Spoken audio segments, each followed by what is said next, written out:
Ma'am, is Menaka ma'am here? I'm Dhanagopal ma. Okay sir, okay sir. நீங்க தான் பேச போறீங்களா sir? Okay sir. இல்ல நீயே ஸ்டார்ட் பண்ணி நீ இன்ட்ரோ듀ce பண்ணி முடிச்சிர. நீங்க பேசலையா sir அப்போ? இல்லடா. Okay sir, okay sir. Okay sir, okay sir. Okay sir. Wait பண்ணு, நான் சொல்லும்போது ஸ்டார்ட் பண்ணு. Okay sir, okay sir.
Pavitra, Pavitra, Yes, sir. Yes, sir. yeah, you start ma. Okay, sir. The chief guest is not present yet, sir. Ah, Yeah, okay, yeah. sir. Yeah, yeah. Okay, sir. Okay, sir.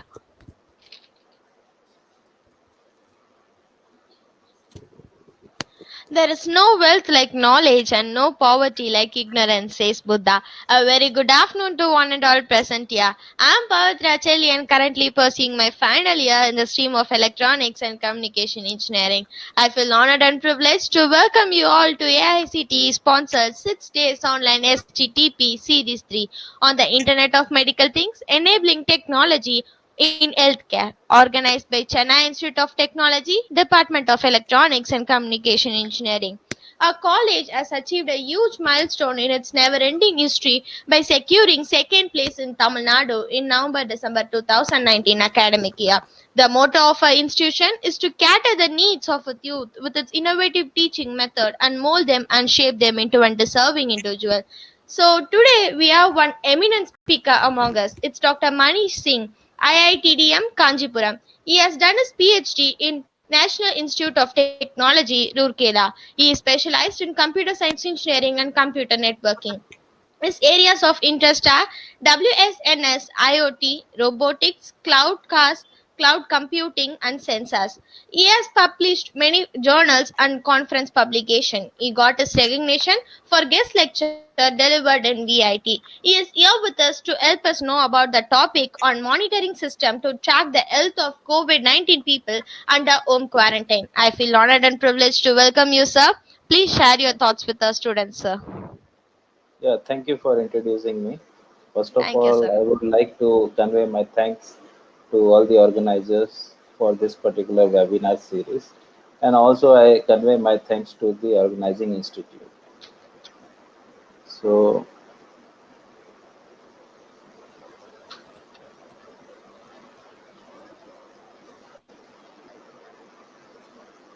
so today's our agenda of discussion is IoT in healthcare. What are the technological challenges we will be having, and what are the research opportunities which we can take it forward for the further development in IoT healthcare. So I'll begin with the emerging trend in IoT healthcare, how this particular IoT healthcare emerges. So there are various technology behind the implementation of IoT in healthcare, like cloud computing, mobile applications, wearable devices.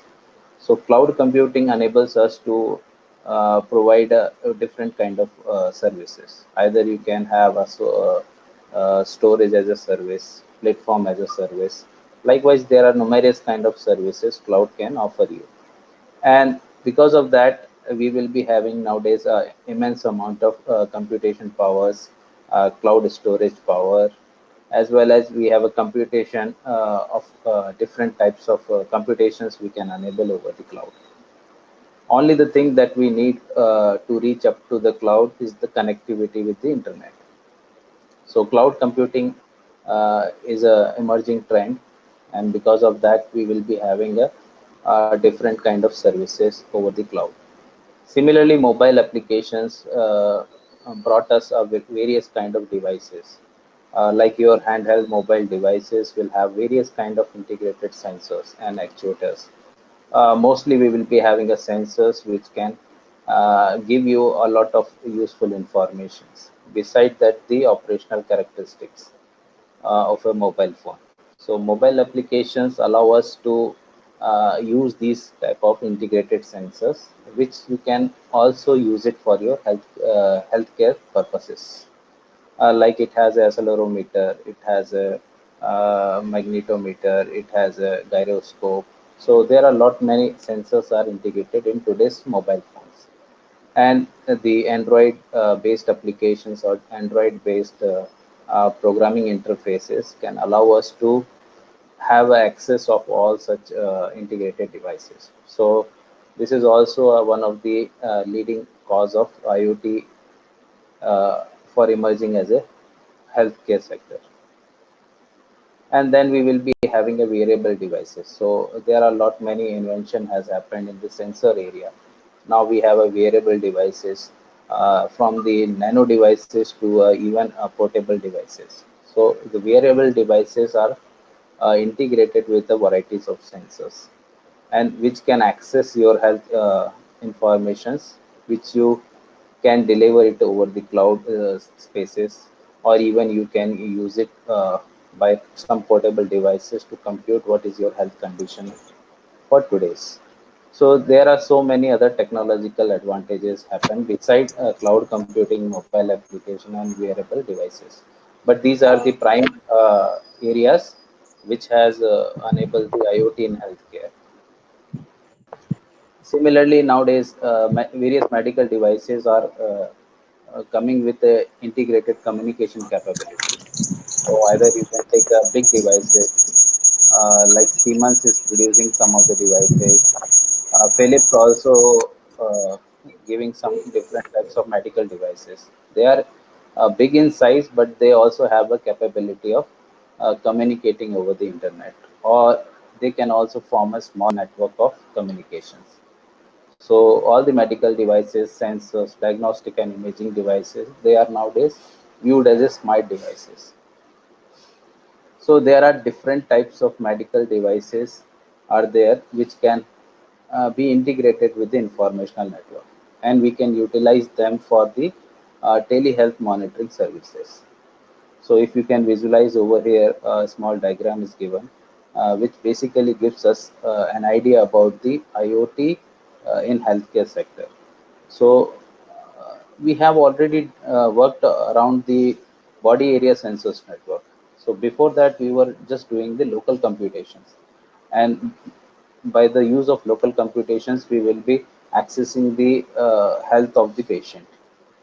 But nowadays we have integrated communication capabilities also. So either you can take ECG sensors, body area, uh, various sensors are there, EMG sensors. So all such sensors, they can also have a communication capability. So either they can communicate through Bluetooth, Wi-Fi, NFC, RFID. So some sort of communications they can also have. So they can deliver this data to the fog node. So fog node is a node where you can integrate all such devices, and either you can have some local communication between the body area sensor network and your fog node. And fog node is basically a IoT device because it has a network interface. So he can deliver all your body area sensor network data over the fog servers. So why essentially we need fog servers and fog computing? Basically, in telehealth monitoring systems, our requirement is to deliver the fastest response to a certain event. Let's say the patient is critical in conditions, and the whole data we are getting it from the sensor devices. But if we can compute the census data over the cloud, then obviously it will take a lot of delay. So in that order, we can have a computation at different point of the networks. Either we can do it over the edge devices, like a fog node can be a edge device, or we can have a fog servers. So there we can do some computations and take certain appropriate actions. Either we can deliver the notification to the patient and the healthcare service provider. And beside that, if we have non time critical operations, so then we can move towards the cloud. There we can do the big data analysis. So we will be having a lot of patient data, and we can have some analytical algorithms which we can run it over here and take appropriate actions corresponding to the submitted health data. Okay, so there are different point or different segments of the network. We have some devices, and these intermediate devices we can also use it for various kind of computations.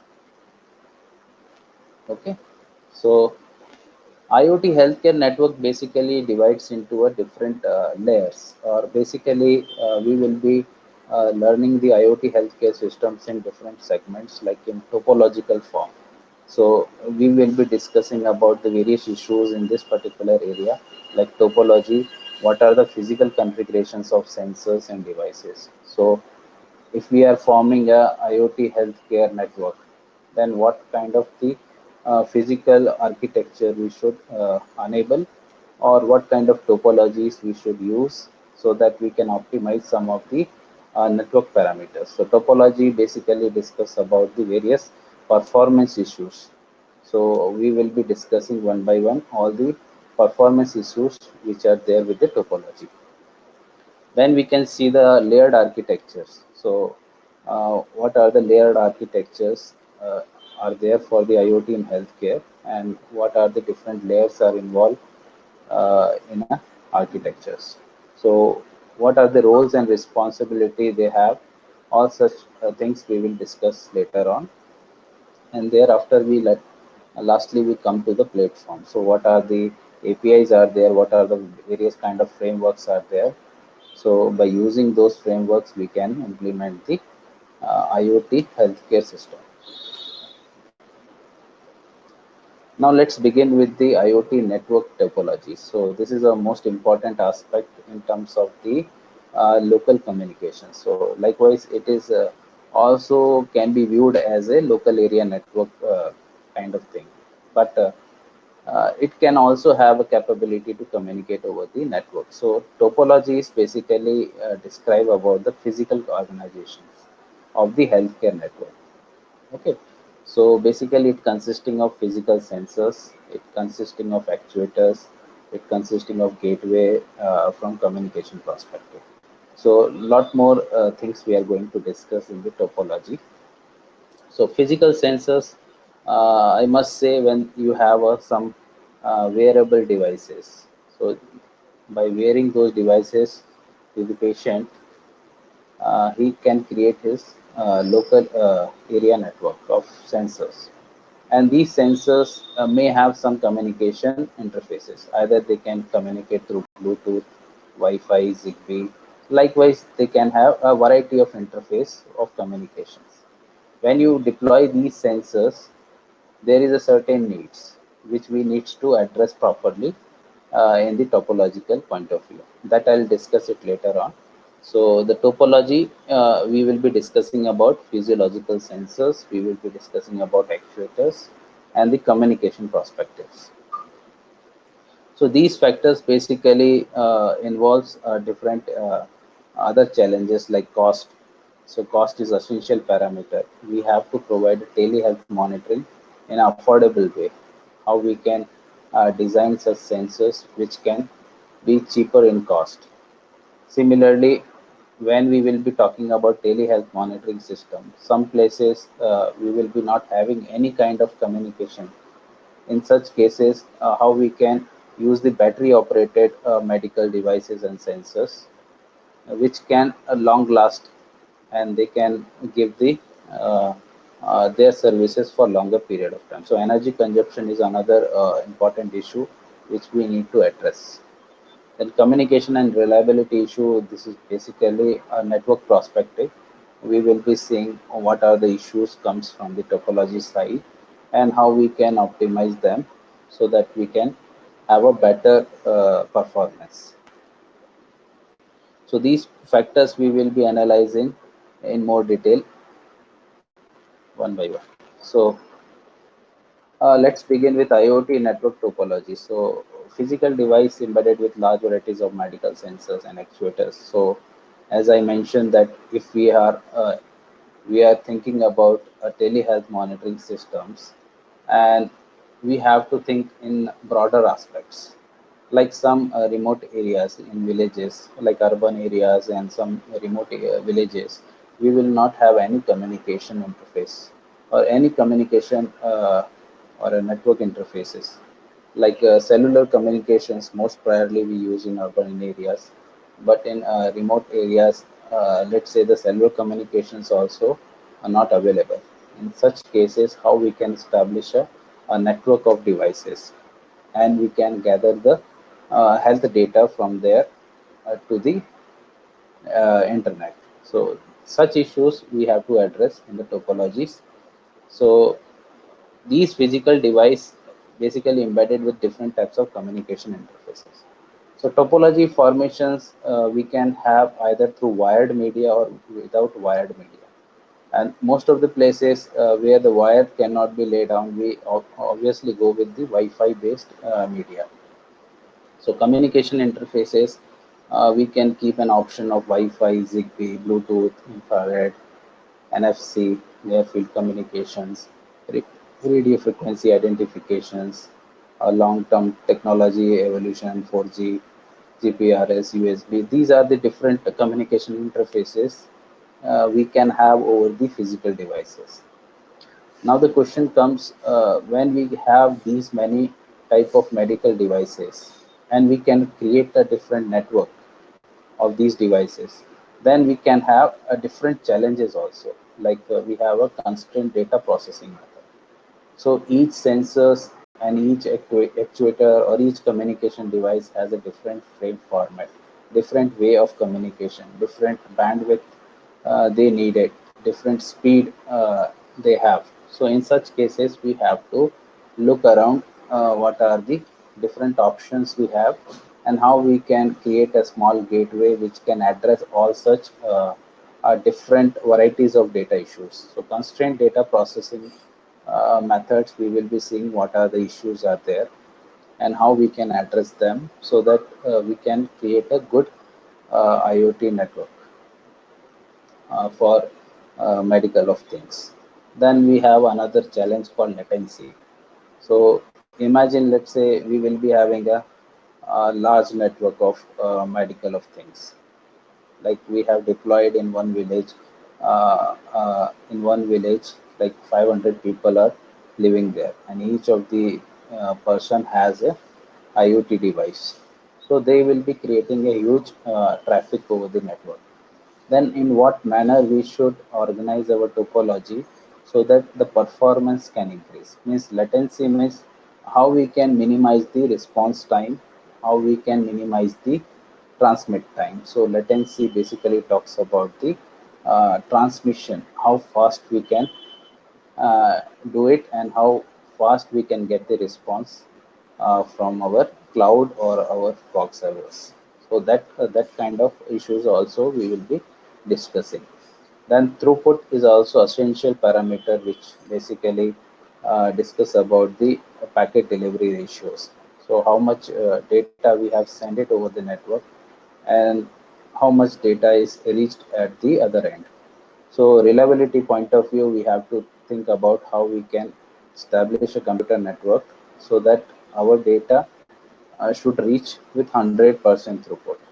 Basically, in medical of things, we need throughput should be as much as higher. Then coverage issues. So coverage issues basically comes when we have planning to deploy the IoT network in a remote areas where the connectivity is not there. Then wireless sensor network we will create. A small local area network we will create with the local or personal area network devices. So they basically propagate your health data from one node to another node to another node, and it can forward it up to the gateway. And then gateway at the remote locations capture all the data and transmit it over the internet. So the coverage is also essential aspects for that how we can deploy the nodes in the network so that we can optimize the latency, throughput, and better coverage. Then fault tolerance. So this is a very essential aspect in terms of IoT for healthcare sector. So fault detection is essential because some of the sensors over a period of time, they may give you a different kind of issues. Different types of faults are classified: soft fault, hard fault, transient faults, permanent faults. So these faults may occur in the IoT devices, or they can be contributed from the sensor side also. So in such cases, how we can deal with such issues. Then scalability. So scalability is also essential aspect because IoT has a few specific characteristics, like it has a dynamic and self reconfigurability. It has an interoperability. It has a unique identity in the network. It can have a capability to connect with the informational network. So scalability issue comes whenever you have a small network and that network is handled by a one gateway. So gateway has a capability of handling 100 connections and already 100 devices are there in the network. But now suddenly your requirement comes to add 200 more nodes in the same network. Then you have to think about in what way you can manage the whole network connectivity, and also you can optimize the latency and throughput. So in such cases, the scalability issue can also come. Energy efficiency. So another important challenge is energy efficiency. If we are making a IoT backpack, let's say we have put a one particular sensor devices, a wearable medical sensor devices in a box, and we gave to the remote areas. From there, we have to access the data. So either we can choose a wireless sensor network, different topological formations, and multi-hop communication through which we can deliver the data. But essentially, these sensors are needing the battery backup because they are operating on the battery powers or some kind of the energy harvesting. You are using solar cell or some super capacitors through which you are providing the power backup to your wearable sensors. So in such cases, what kind of mechanism you should implement so that energy can be minimized. Then range and number of hops. So this comes basically when you have deployed your sensor networks, when you have multiple devices with the personal area network devices. Basically, they need some kind of data transmissions through some medium. So basically, your ZigBee can have a range of 100 meters. So after that, you need one more node who can deliver the data from one node to another node. So how many hops he can take to reach up to the gateway. So that also basically related to the performance like latency and throughput. If you can minimize the number of hops, then you can also optimize the latency and throughput. So now let's begin with the constraint data processing method. So what are the different constraint processing methods we have? We will be having a conversion issues. So these are the few issues which I am highlighting over here. If you are interested to work in these areas, conversion issues are there. So converting data to another format. So when this particular kind of problem comes, when you have a multiple varieties of sensors, some of the sensors operating on uh, UART communications, like they are using a universal asynchronous receiver transmission. So it has a different frame format and different way of data transmissions. Similarly, some sensors will have a SPI interface, a serial peripheral interfaces. Some sensors will have I2C interfaces. So likewise, there are so many different embedded sensors are there. They are communicating with different protocols. So each protocol generates a different type of frame format, which you need to deliver over the network. So there are varieties of data formats are there, and you need some kind of efficient gateway who can modify the data in one format so that effectively you can deliver it over the network, and later on at the other end of the network you can just convert them into a other formats. So formatting issues are essentially need in the constraint data processing. Then validations. So how you can ensure that the data that is generated from the sensor is clean, correct, and useful. So for that you have to validate. How you can validate that? So let's say you have deployed one IoT device at home, and with that IoT device you have attached the wearable sensors. When your sensors you are attaching with your body for uh, getting the health data, then that data may come faulty because of the sensor faulty behaviors, or it may get lost during the communications between the IoT device and the sensors through some protocols like as I discussed, UART communication, SPI communications, I2C communications. So they may also introduce some kind of errors. So how you can validate your data is clean, correct, and useful. Similarly, this validation is not restricted up to the end device. It may propagate over the network also. So network has various links. So you have created a complex network and there are different paths through which you can propagate your data. When your data goes from different links to different links, some links may have congestion. So they may drop your data there itself. So how you can validate that data is coming proper or it is improper. So some sort of mechanism you need to validate your data is correct, clean, and useful. Then next come sorting. So sorting is essentially we need in some places where we will be having a requirement to analyze the maximum and minimum values. So we should also introduce some algorithm who can do this task in fastest manner. Then aggregations, so combining multiple pieces of data. So as I mentioned, wearable device of different type, ECG, EMG, okay, and temperature data, humidity data.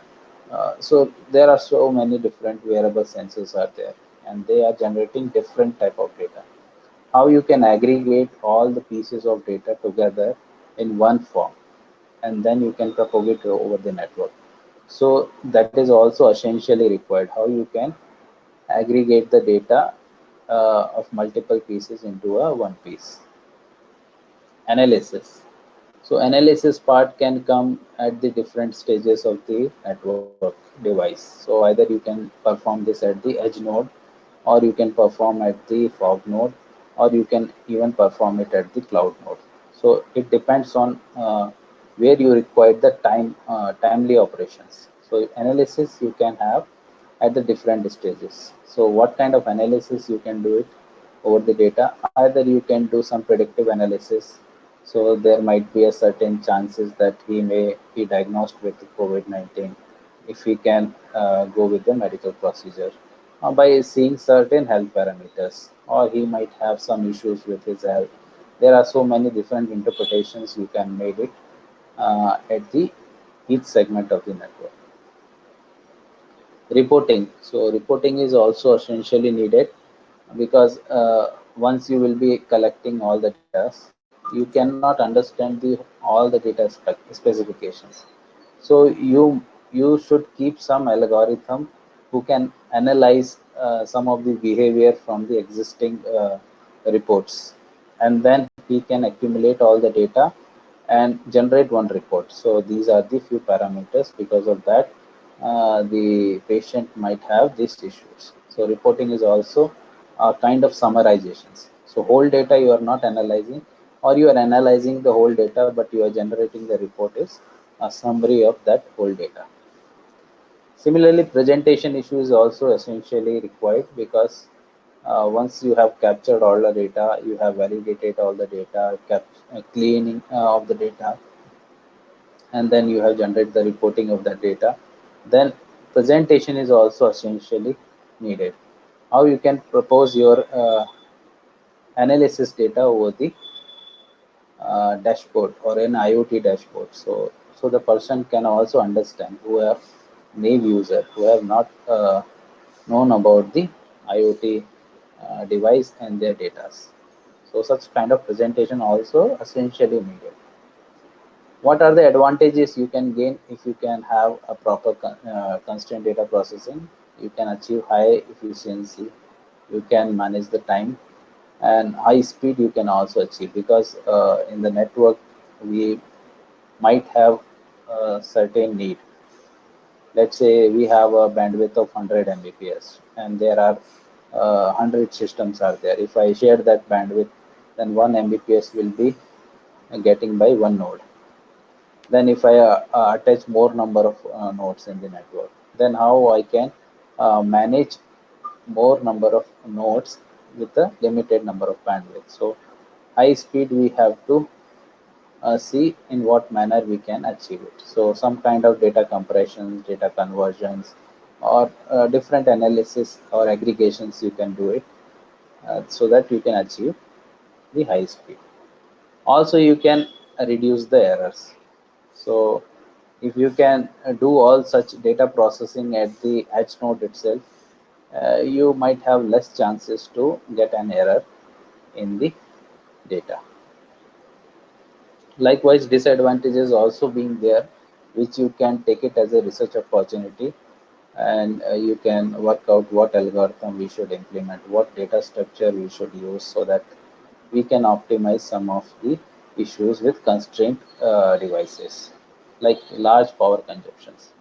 So if you are operating a telehealth monitoring system at the remote locations, where you have only the power source is battery, then you have to think about in what manner I should operate my sensors and devices, so that it cannot consume more power and it can stay long in the network, like occupied large memories. So some of the data conversions might need more memories. So how you can propose a effective data structure who can minimize the memory requirements.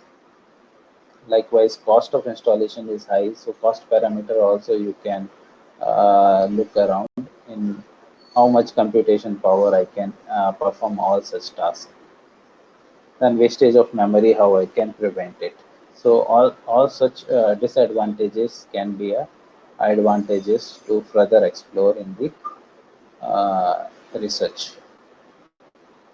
Latency. So latency is another performance parameter which is essentially to be discussed, because in telehealth monitoring we always be looking around the highest response time, means we can get it the response in minimum time, and our transmit time also should be in a reduced form. So here I'm showing you the urban or a remote area where you have no connectivity of the internet, or neither you have a cellular communications at that particular remote area. Then you can form uh, a small sensor network. So this is a location one where you have kept this system. So there are so many patients are there in location one. They have gone through the home quarantine procedure. Similarly, at the location two, there are so many other users. They are also kept in a home quarantine procedures. So these are the remote places where we have no network connectivity. Then how we can ensure the connectivity you can maintain, and you can also maintain the minimal response time. So for that, either you have a personal area network device, you are establishing the communication between a node to node through Wi-Fi or a Zigbee. Then if I am using a dedicated channel for all my communication, then there is different issues may arise, like you may have a collision in the networks, or you may have some issues like your gateway is failed over this particular locations. Then how you can manage the traffic from the location one to be migrated to location two, and from the location two you can send it over the gateway, so that your interoperability will maintain, your scalability is maintained, and your highest response time can also be maintained properly. So in such order, we can have a multi-channel division. So at each Zigbee node, you are operating a certain frequency range. So there are some number of channels are there. You can assign the dedicated channel for data transmission, so that it cannot interrupt the other channel data, and you can create a point-to-point communications between the node. So by this way, you can reduce some issues with delay. Similarly, you should always keep some channel reserve, and your deployment should be in such a way that you can have connectivity between the two different locations, so that when your gateway fails, you can send your data in multi-hop fashion to the other locations. Then other location node can also have some reserve channel, which the location one node can utilize for data transmission. so that you can ensure that latency should not go high and high, and you can get the proper response time. So that kind of measures you can take it in a place where you have a foundation of connectivity. Then you can have different options for connectivity. Either you can go with Zigbee, LoRa communication, BLE technologies. So your wearable device can have any kind of communication device. So once you have these kind of devices, how you can manage the network and how you can manage the performance. Now the next essential performance parameter is throughput. So once you will be having a remote locations where the connectivity issues are there you are basically deploying the nodes and creating a sensor network.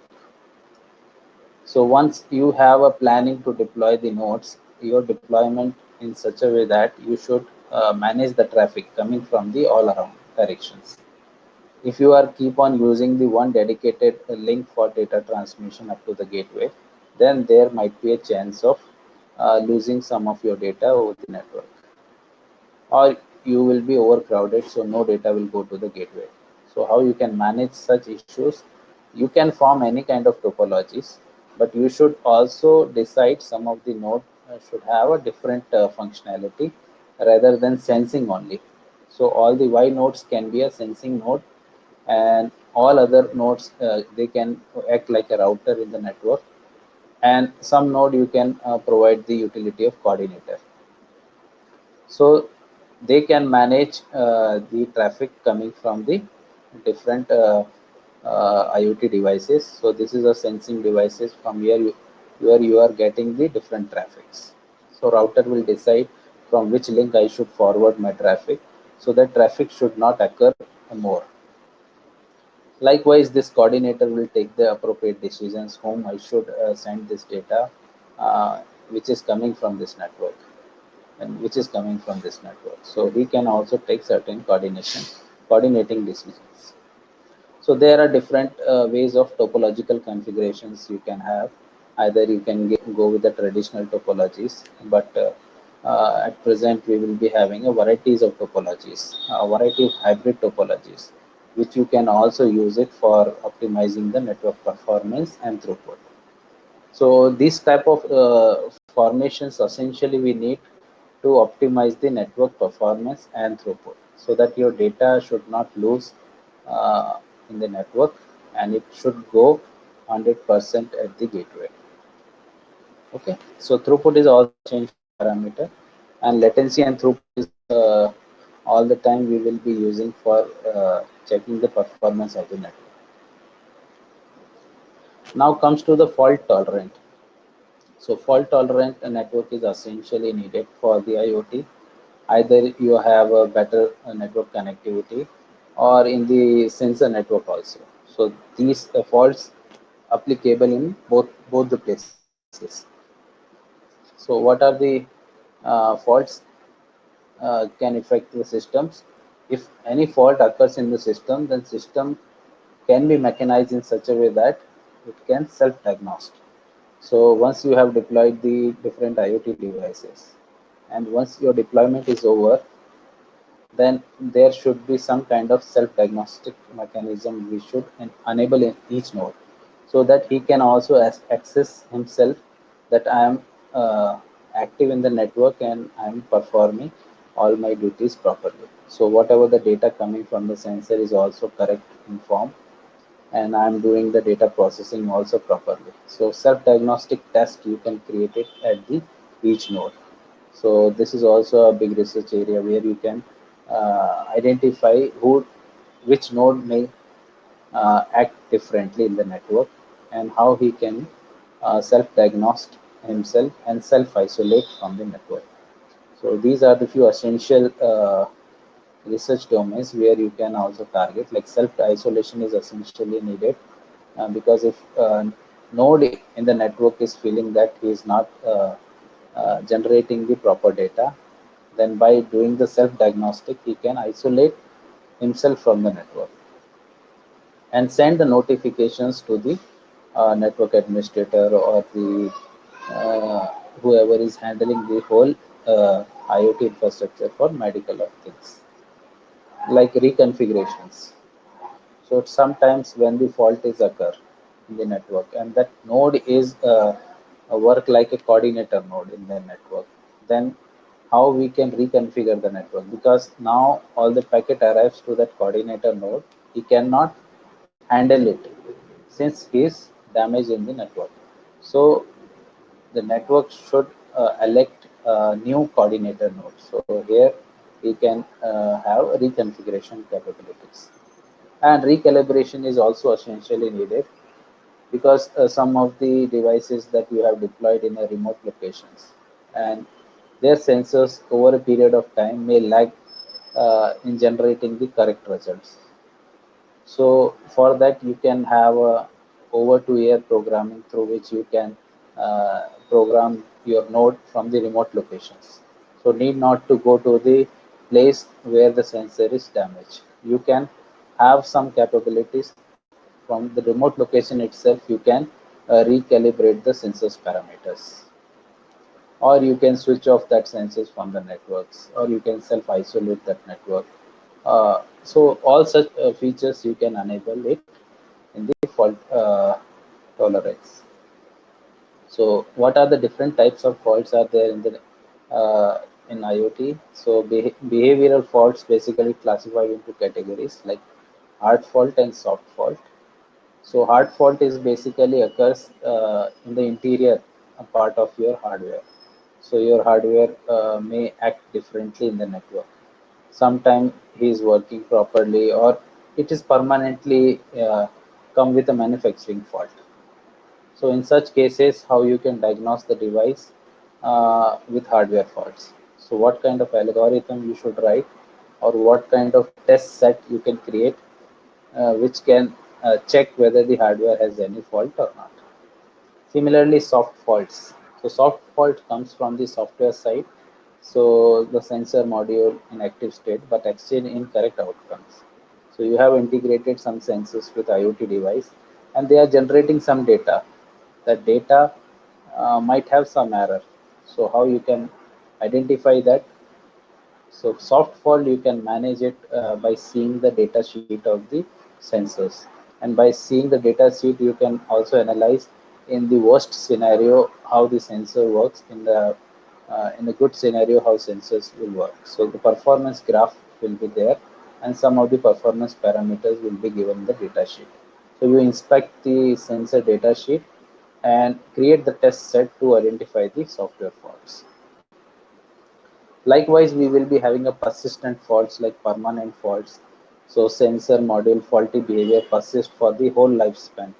This permanent fault can only occur when the sensor has hardware faults, or it has some processing problem, or operating system bugs are there, or some kind of malicious uh, activity has happened on the node. Then he can act totally different in the network. So that effect will remain in the whole network. So how you can mitigate those kind of faults? Intermediate faults.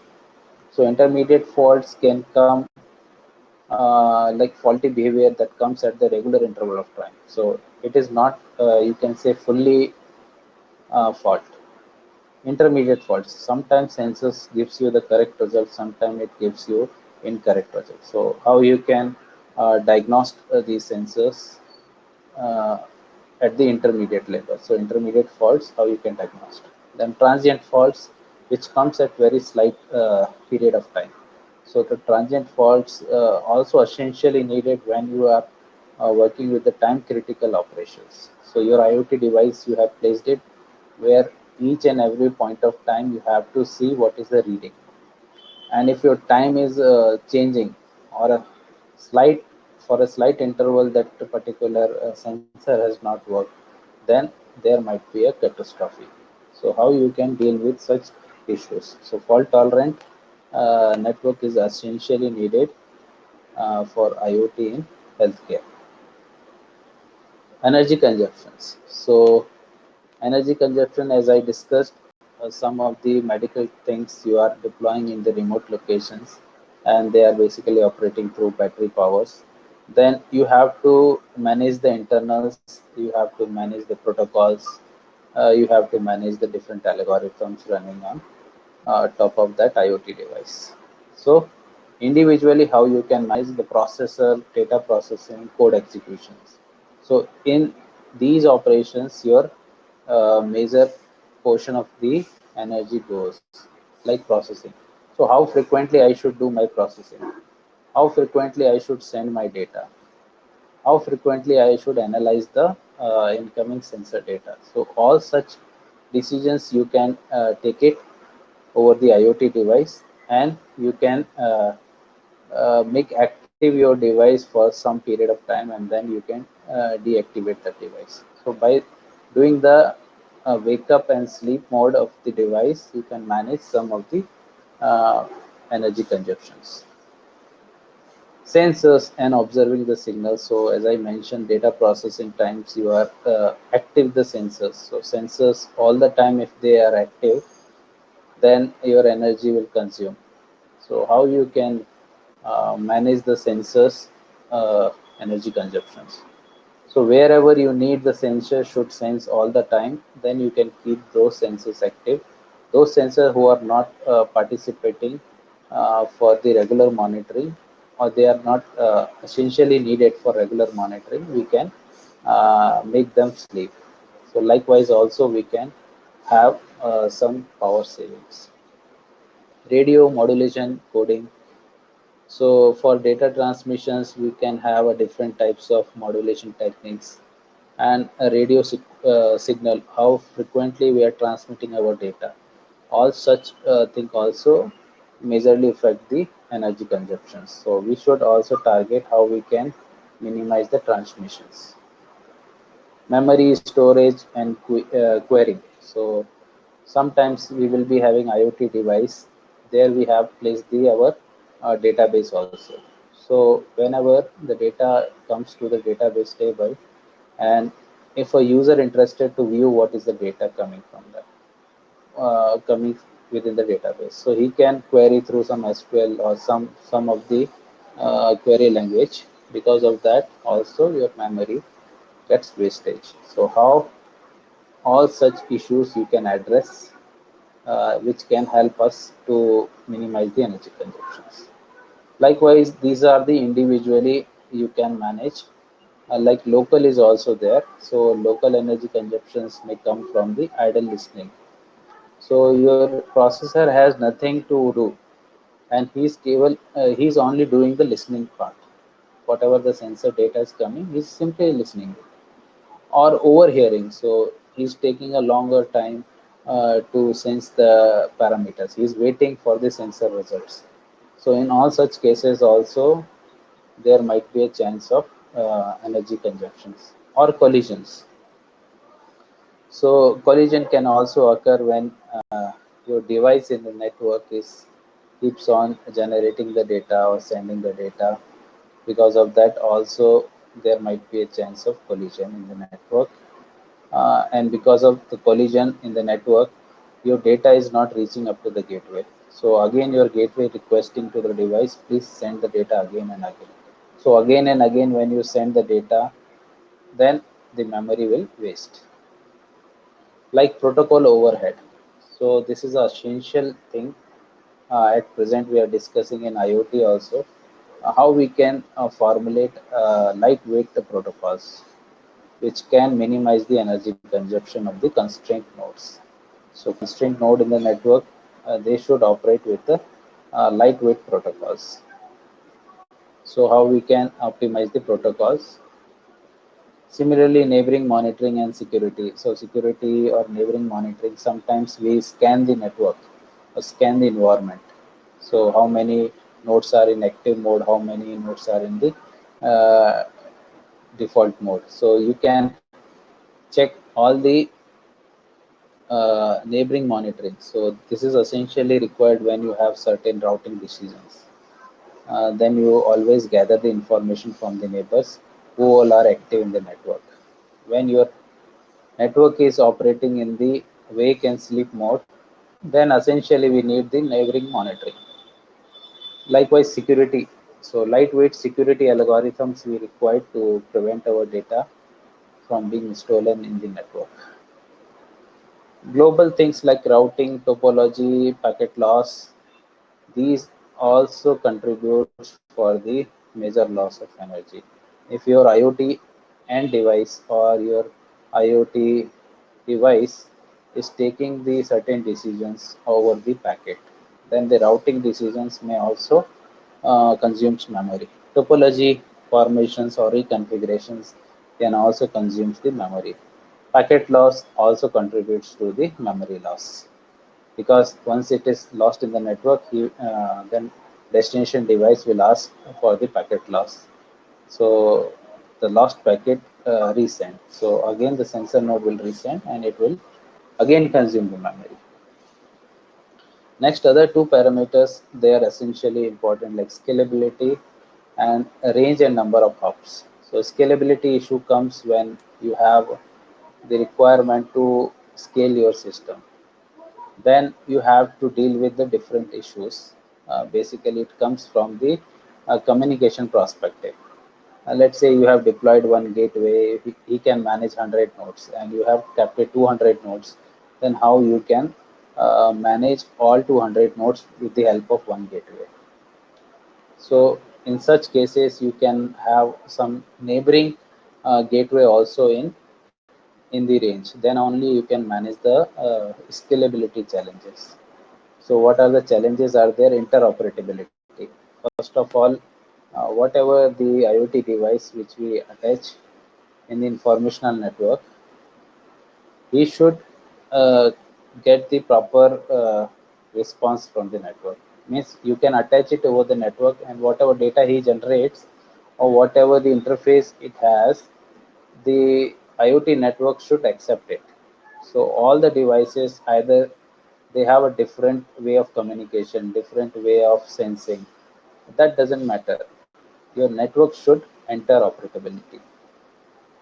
So any device who has an interface to communicate with internet, you can attach it with the informational network or your IoT network. Topology reconfigurability. So whenever the scalability issue comes, then essentially you need to reconfigure your topology. So in that case, you require more number of coordinators node, more number of router nodes, and less number of sensing nodes. So likewise, you can reconfigure your topology, which can manage the scalability issues. Similarly, optimal routing. So once you scale your network, the routing should be a main important aspect because otherwise, when the congestion is more, then your data is uh, keeps on dropped in the network. So how you can manage the optimal routing? Hardware acceptability. So scalability is also essentially we have to look in terms of hardware acceptability. Let's say your gateway node is operating at a frequency of 2.4 gigahertz to 2.45. So within that you will be having a 26 or 27 channels. So the parallel communication you can enable it with 26 channels. But since you have more number of device, then you have to share these channels among the other device also. So how you can check the hardware acceptability? So 26 number of channels are not enough for managing the 200 nodes. Then I should go with the gateway who can accept more number of connections. Likewise, network bandwidth. So scalability also creates issues with network bandwidth. Since for 200 node, let's say I have a 200 Mbps speed, then 200, if I divide among 200 nodes, then I have 1 Mbps speed to each and every node. Now 400, 500 more nodes I have attached with the network, then my bandwidth further reduced. Then how I can manage the latency, how I can manage my throughput. So all such things also needs to be addressed properly while thinking about the scalability issues. Then range and number of hops. So this is essentially needed when you have a communications of more number of device you have attached in the network, and each device is generating some packet. So the packet has a time to live in the network. He can alive in the network for a certain period of time. Within that time, he has to reach to the gateway, or it has to reach to the destination. If he cannot perform that properly, then that packet will drop in the network. So how you can manage the data transmission rate in fastest manner with a minimal number of hops? So such kind of strategies you can also develop. How many routing nodes I should keep in the network, and who can deliver my data with a minimal number of hops. So that kind of routing decisions you can also take it at the intermediate nodes in the network. So this is what the architecture that we have used for the IoT healthcare, uh, specifically for COVID-19 patient who all are gone through the home quarantine procedures. So all of them will have their independent IoT device integrated with the ECG sensors, temperature sensors, uh, airflow sensors, and BP sensors. So all those sensors we have integrated with an IoT device, and we gave to a one patient. So this patient will log his health data, and that data sends from the wearable device. This device data, once it reaches to the IoT device, it can be sent it through the cellular communications. So we have used a 4G modem, or we can have an option for wired connections if we have a network at our home. So through which we can transmit our data to the nearest cell tower. From the cell tower, it goes to the fog node. So fog node, we have kept more number of fog nodes.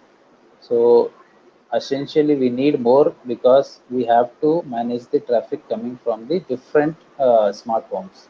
So there are so many smart homes, and lot more patient at one locations are there. So how we can manage the scalability issues?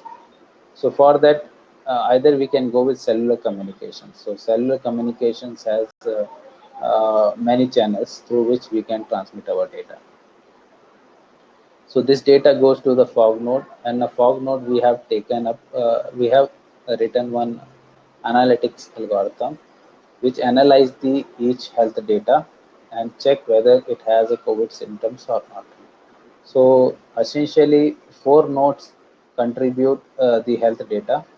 Four sensors contribute the health data, which we are using in our analytics algorithm for finding the similarity with COVID-19 symptoms. And if we have identified any similarities, the fog node himself can take certain decisions. Either he can call to the ambulance, or he can notify to the patient. So in both the cases, the fog node can respond it back to the patient and the healthcare service provider in fastest manner. So it can optimize the performance of the whole IoT healthcare infrastructures. Wherever we have not identified any of the symptoms which has COVID kind of similarity, we can just forward this data to the cloud, and cloud will save this data, and which is available for the patient also. So he can also visualize by logging at the cloud hosted IoT dashboard. So he can simply see what are the data I have logged it, and by seeing those data, he can also understand some of the health parameters. So our IoT health network architecture, we have a layered form.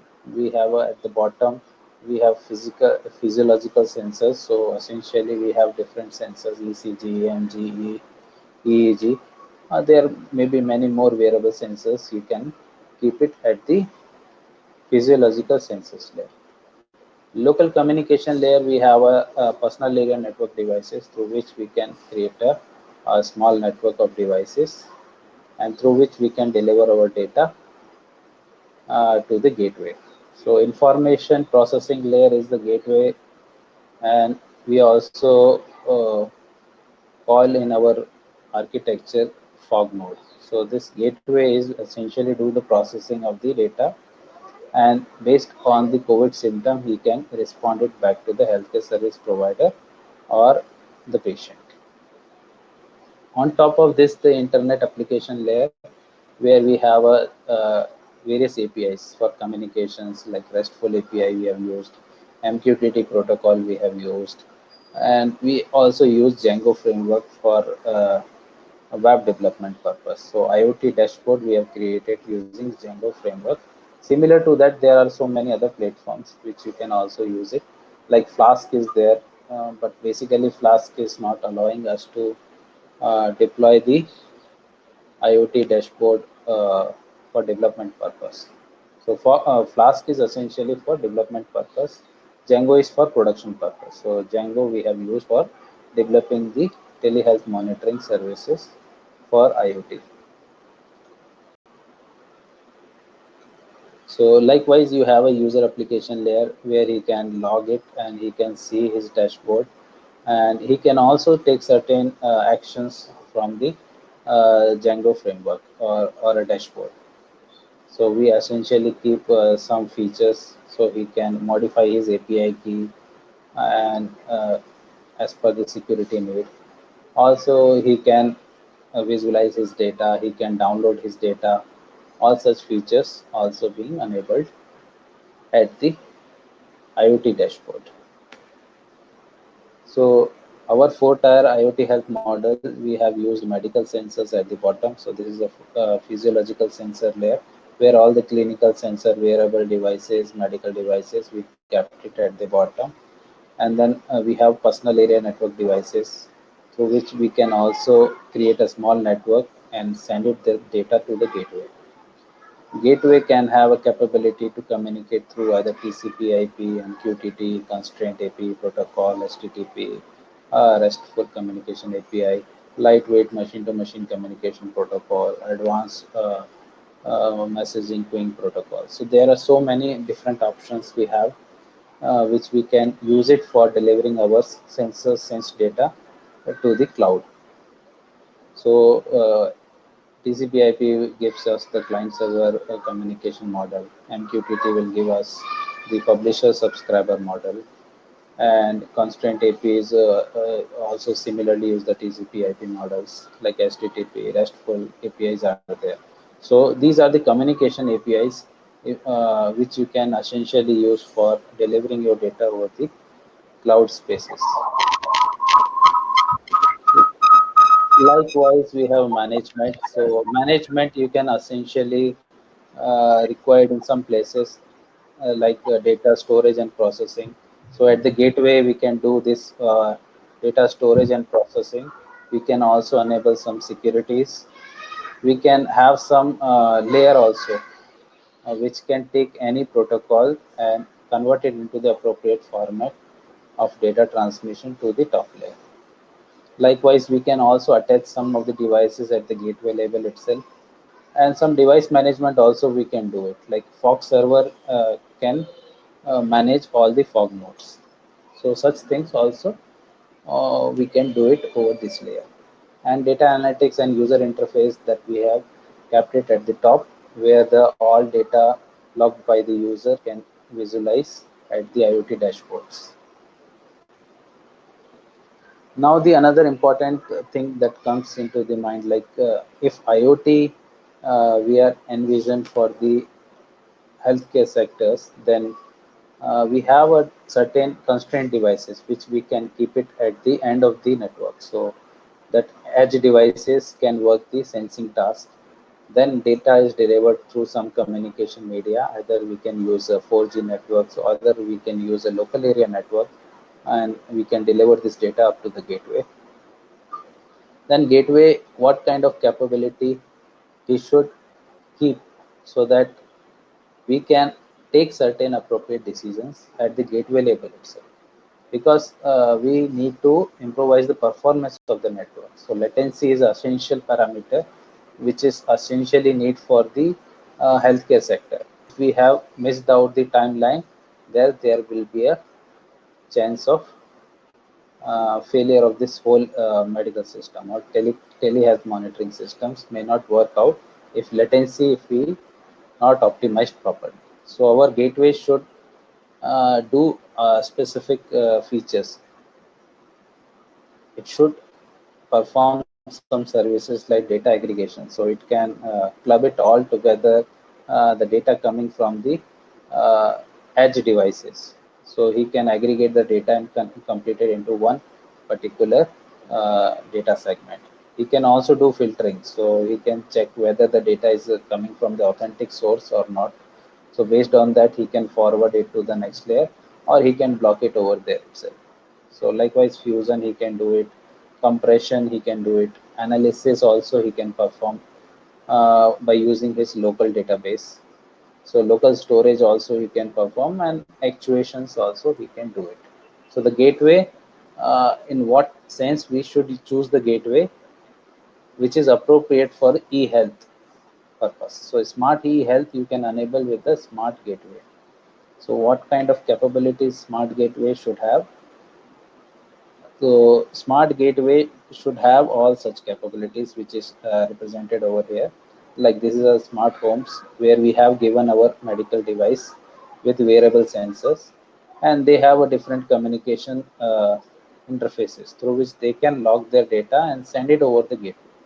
So either they can use 6LoWPAN devices, Zigbee, Bluetooth, NFC, Wi-Fi, through which they can send their data to the gateway. Once the data comes to the gateway should be a strong device or a capable device. He can perform the various type of processing. So lightweight processing or reasoning he can do it. Local storage and then processing also he can do it. Some security aspect also he can manage it, and he can also form some tunneling. So tunneling is essentially required when you want it to enter into the network which is protected by the firewall. So in such cases, the gateway should create some tunnels through which he can send the data without getting catched by the firewall. So tunneling is creating a small gateway through which you can enter into any secure network. And most of the Amazon services are hosted through tunneling only. Likewise, database managers are there, so you can store your data uh, in the local databases, and then you can uh, query to that database. The non-IP based modules. So if you are not having any sensors who can have the network interface, then also you can capture the data and transform it into the IP packet. So that utility is also required, like aggregations of the data into one single format, like device discovery module. So he can also sense the neighboring devices who is active in the network, and based on that he can take the data from the devices also. So all such essential things, smart e health gateway is required. So it should have a good power of computations, graphical processor or a digital signal processor like RAM, display. All such features are essentially needed at the gateway. And he can also has these interfaces like 3G, 4G, Wi-Fi, Ethernet, through which he can also create a small network, or he can also forward his informations to the cloud. So the gateway is essentially needed with good capabilities so that he can process your informations, analyze your informations, and deliver your informations in the fastest way. So once your data reach to the cloud, you essentially need to manage your data. You essentially need to analyze your data. So at the cloud spaces, you have big data analytics. Since the patient data is huge in quantity, the data comes under the big data analytics. So once your data captured at the cloud, collectively you have to organize the data. You have to manage the data in the network in such a way that you can access that data wherever it is stored in the network in the fastest manner. You can also analyze the stored data by using some machine learning or deep learning algorithms. So big data analytics is also essentially used for managing the huge volume of data, which has a volume, variety, veracity, velocity, viscosity. So there are different varieties of data, which is huge in quantities. So there we need big data analytics. So big data analytics platform also proposing some of the directory structure. So in one simple word, I can explain you the big data platform is a network file system platform. So like in our local computer, we have a NTFS FAT32 file systems, which organize our data in folders and subfolders.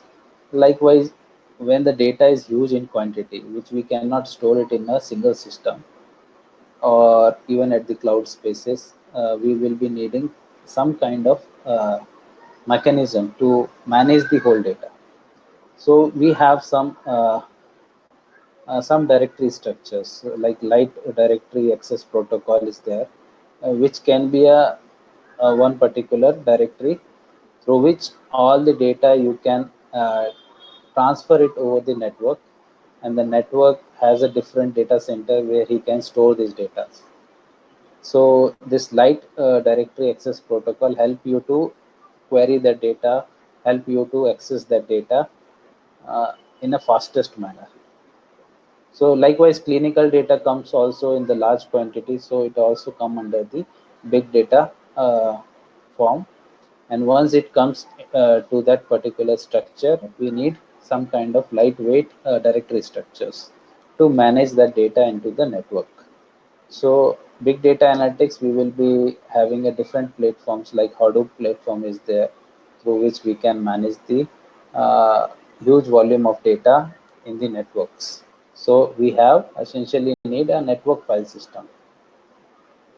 Likewise, we should have some injection frameworks, how we can inject our queries to the data. So data lake is there. We have a huge volumes of data, which has millions of millions GBs of data or terabytes of data. So that data you wanted to access it in fastest manner. So big data analytics will help you to do that. So it can have some lightweight directory structures through which you can query to that data and you can have that data. So availability is one of the essential thing. You can capture the data. Either the data center at one place is not working, then it can manage the data from other data centers. So he can replicate your data in the networks. So likewise, there are so many other features are there in the big data platforms. So like data access, what are the parsers are there, storage managers are there. So all such things you can study uh, in more detail, because big data analytics is a future research area where many people are targeting, and you can also get a good option in this particular area. So IoT healthcare, when we are talking about the IoT in any infrastructure, we are specifically discussing about the security and privacy issues. That is truly essential, because by 2050 we will be having a 30 billion devices connected with the information networks. When these 30 billion devices connected into your information networks, then essentially you need security and privacy to manage those devices, because some devices will have a constraint to process or provide a proper securities. Then how you can build some protocol which ensures the security to the constrained devices. So constrained devices means they have a less computation power, less storage power, and they cannot uh, properly allow the security algorithms, which is big in size, or they also need performance. So in such cases, how you can manage the security? So data availability, consistency, and accessibility. These are the few essential factors which we need without compromising the security. Providing authentication and authorizations. So that is also essentially needed, because your data is in the network, and if any unauthorized person is trying to access it, then you should have some mechanism to control that. Ensure system integrity. So once your data is stored into the cloud spaces, since the cloud is a public storage space, and you have purchased it a small separate space, but there is a chance of integrity issue. Might be your some block of data is gone, or it will be overridden by the system. Then how you can ensure the my data is properly stored there, or integrity is maintained over there. So health IoT security needs authentication, authorizations, and availability. So similarly, confidentiality, data reliability, fault tolerant, and integrity and non-reputation. So all such essential things are required in IoT to use the IoT for healthcare sector.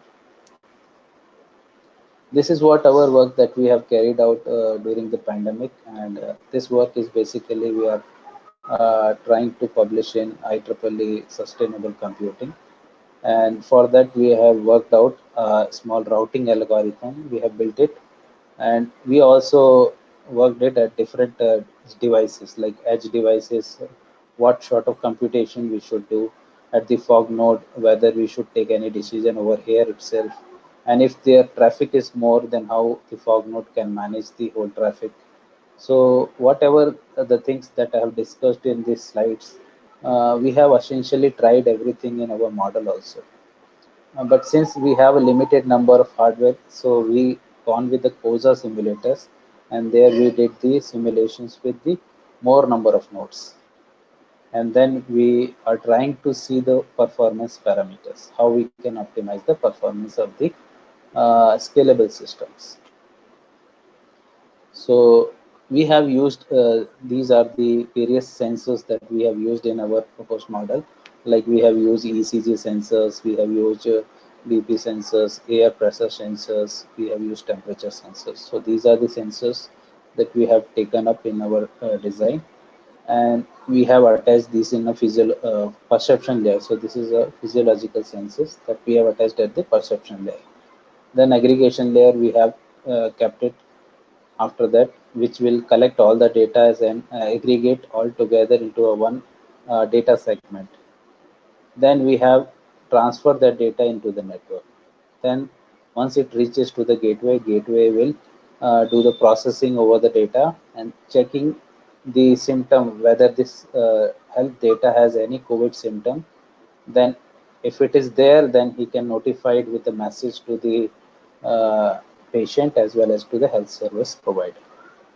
And if it is not there, then cloud platform is there where the whole data will be stored.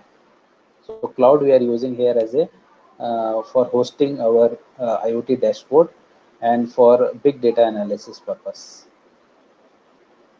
So this is what the framework that we have used, like Django framework for IoT we designed, and we have kept it different sensors, and we have used the uh, JS chart for displaying the data in a proper format, like we have used this visualizations.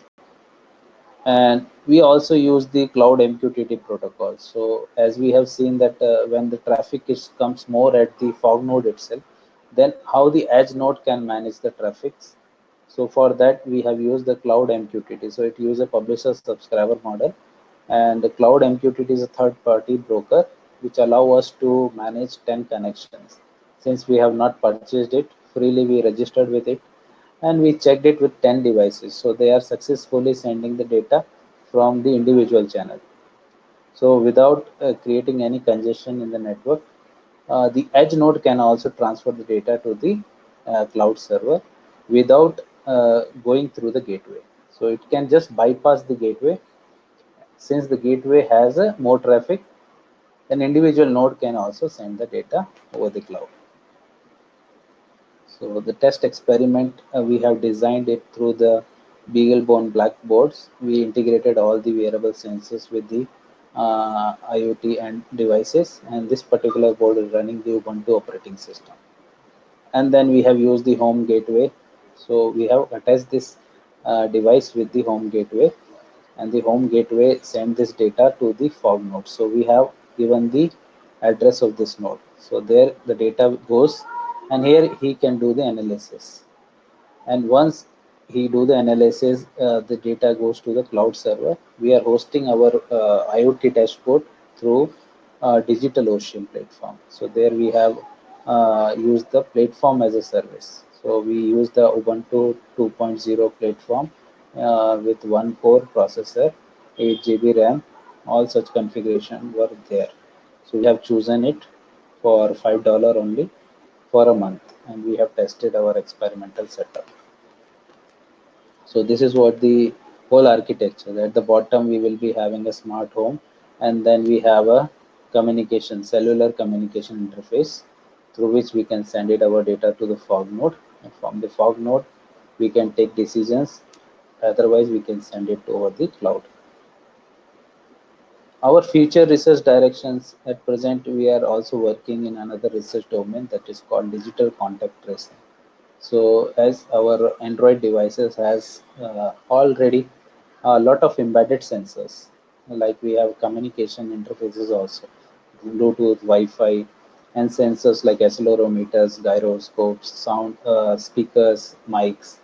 So the essentially we are using Bluetooth because Bluetooth gives us the distance estimations that we are calculating through RSSI.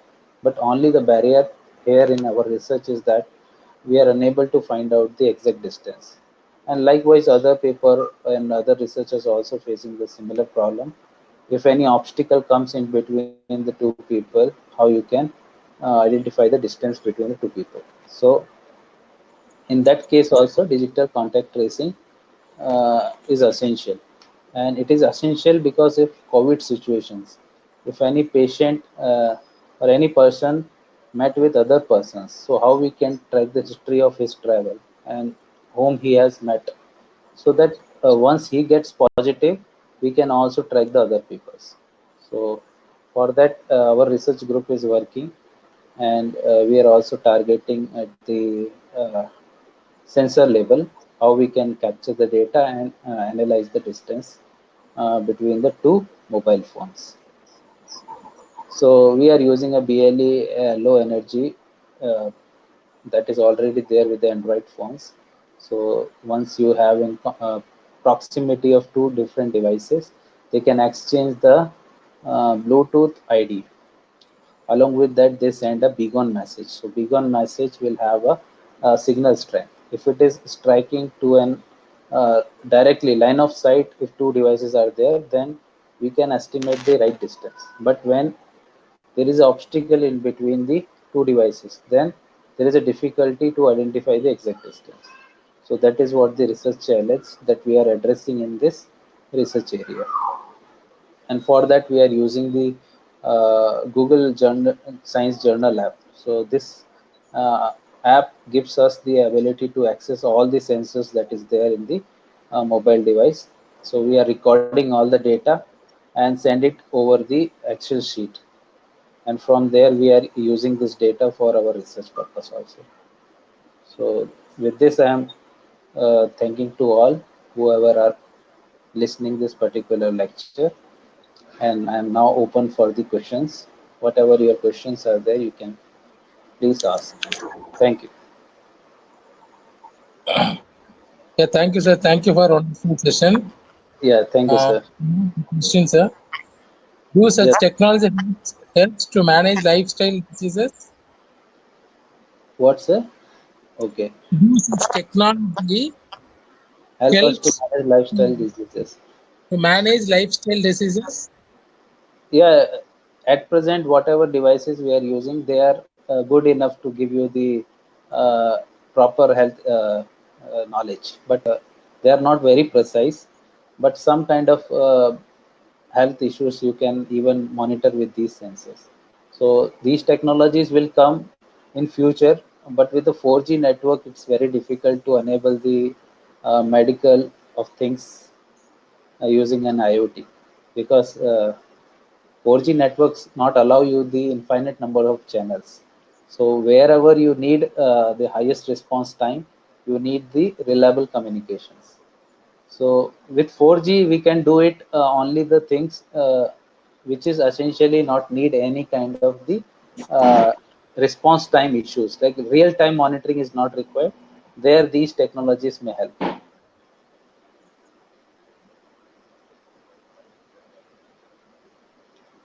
Electromagnetic radiations. One Manohar has asked one questions during such process how COVID patient has to manage the effect of electromagnetic radiations. No, we are not using any such devices like MRI devices. We are not using, so they are very bulkier devices, and that we cannot bring it into the home or we can do such analysis. Wearable devices are very small and cheap, so with that, you can access the few vital parameters of your health. Not essentially you can have all such parameters that is there with the hospital, like MRI, CT scan, CAT scan. So all such things we are not doing over here. Only the few vital informations. So there is no issues with the electromagnetic radiations. Okay, sir. That's all. Yes, yes. Okay, sir. Thank you. Thank you very much. Question. I will consolidate question and send to you, sir. Yeah, yeah. Thank you very much for this session. Sure, We'll sure, move to sure. the next session, sir. Thank you. Okay, sir. Thank you. Thank you very much, sir. Thank you very much.